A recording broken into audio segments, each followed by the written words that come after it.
Doutor Leonardo, a gente realmente é uma pessoa pública, eu sou uma pessoa pública e muitos me questionam.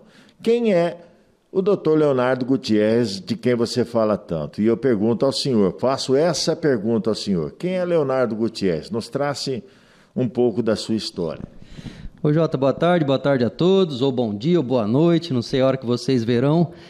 Eu acho que duas coisas são principais aqui para a gente explicar. Primeiro, o Gutierrez é um sobrenome de família que a gente acrescentou em 2006.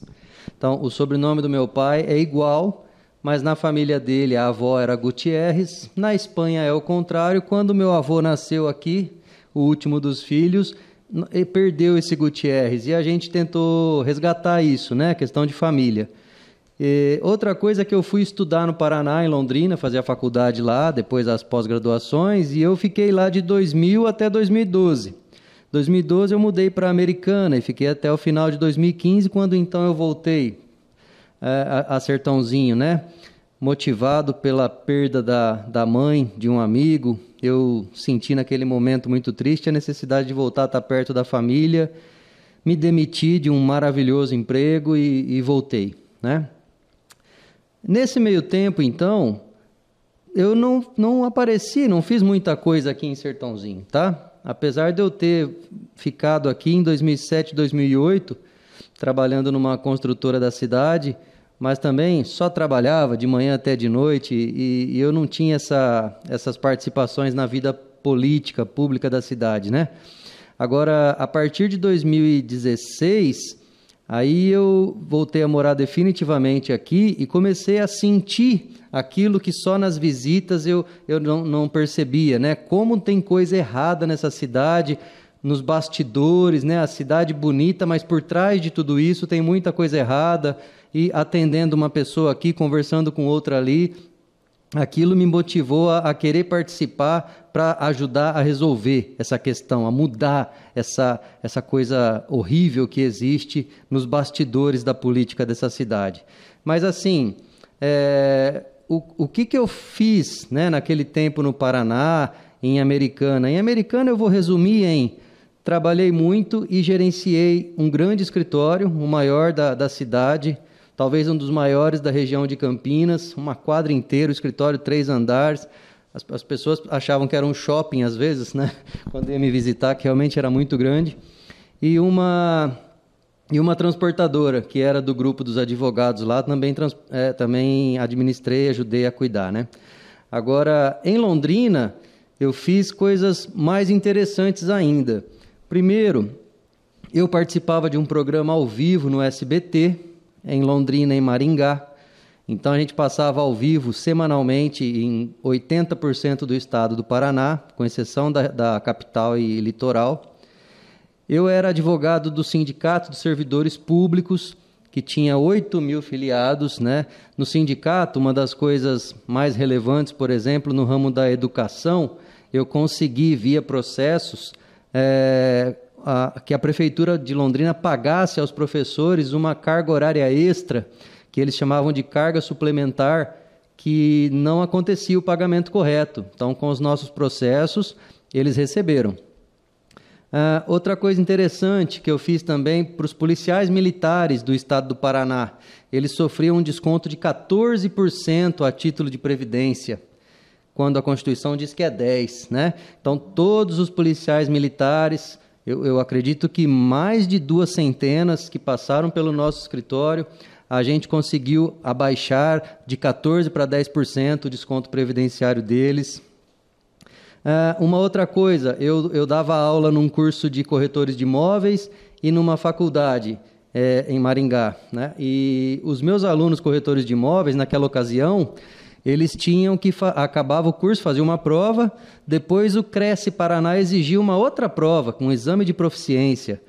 E aquilo me incomodou e dificultava o exercício da profissão dos alunos, até que eu comecei a ajuizar processos no sentido de que aquela prova era ilegal, era uma exigência arbitrária do Cresce, pois o diploma já bastava. E conseguimos também, depois de várias dezenas de processos nesse sentido, derrubar esse exame de proficiência. o Cresce Paraná parou de exigir esse exame, tamanho incisiva era a minha atuação nesses processos, né? E outras tantas coisas que aconteceram lá, mas o que eu queria deixar registrado aqui é o seguinte: o tempo em que eu estive fora de Sertãozinho, eu estava me aprimorando, eu estava estudando, eu estava me preparando. Foi o momento em que eu fiz, por exemplo, a minha primeira pós-graduação em política, pela ADESG, né? A Associação dos Diplomados da Escola Superior. Então, veja você que eu não fiquei em momento nenhum parado, nem passeando, nem curtindo a vida. Eu trabalhei demais. Eu tinha 4 escritórios lá, em Londrina e Maringá, em Cambé e Apucarana, que depois, quando resolvi ir para Americana, de um convite para trabalhar nesse escritório grande que eu comentei, é lógico, ninguém deixa seus próprios escritórios para ir trabalhar para alguém, se não é maravilhosa a proposta, não é? E sim, foi, né? Eu só tenho a agradecer os 3 anos que fiquei lá, 3 anos e meio, e aí eu redividi os escritórios com os meus sócios, né? E pude fazer essa mudança. Então, toda a minha trajetória de vida foi de aprendizado, foi de conhecimento, foi de prática. E é isso que eu quero colocar para vocês agora, porque como eu resolvi voltar a morar aqui e não tenho pretensões de mudar essa ideia, eu quero que essa cidade melhore.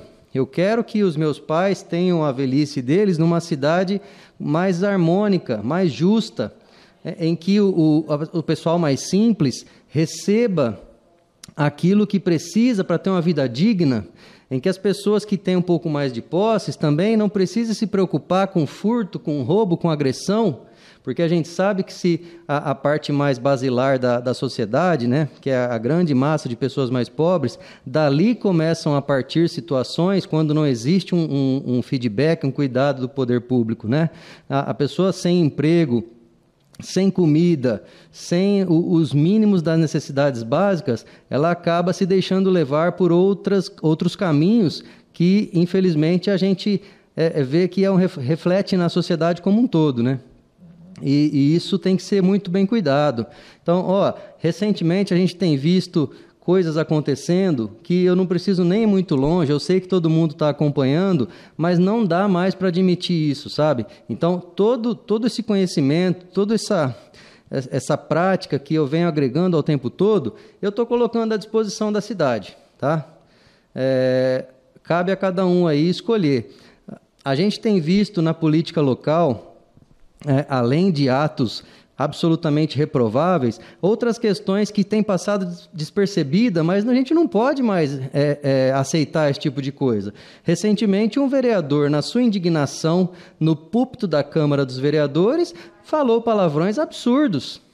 E ninguém nem questionou isso, sabe? Isso é, no mínimo, uma quebra de decoro, não podemos admitir isso mais. Então, a gente precisa... E eu não estou falando só de mim aqui agora, existem outras tantas pessoas que merecem a sua atenção e que você escolha bem. A gente precisa de pessoas que tenham caráter, que tenham algum fundamento para estar se colocando à disposição do povo, sabe? Para ser um político na sua cidade. Então, que tenha uma prática, que tenha um conhecimento, que tenha, no mínimo, educação para se fazer o que precisa ser feito. Porque hoje nós temos só falastrões, nós temos pessoas despreparadas, nós temos pessoas corruptas e nós temos pessoas que, além de não saber fazer, para agradar uma outra pessoa ou por dívida de política com outro partido, coloca num cargo outras pessoas que também não sabem. E aí você acaba levando para o buraco a situação, né? Então, é muito importante, eu peço isso a vocês, que analisem os candidatos. Não é aquele engraçadinho que talvez seja um bom vereador, não é aquele que fala alto e xinga e agride verbalmente o outro, que talvez seja um bom vereador, um bom prefeito, né? Procurem aquele que tenha o que oferecer, tá? E repito, existem algumas opções a serem analisadas na cidade. Eu já conversei com pessoas excepcionais, tá? Que talvez você não conheça, então procura conhecer, porque existem candidatos ou pré-candidatos, pessoas disponibilizadas a ajudar a formar um grupo de vereadores muito bacana para a cidade. Só depende de você aí, que precisa conhecer essas pessoas um pouco mais e parar de se deixar levar por conversinha, por promessas vãs, como Santa Casa de 8 andares, por cesta básica, por botijão de gás, por pessoas que criticam grandes empresários, que chamam de coronéis, mas depois se juntam a eles no mesmo partido. A gente não pode mais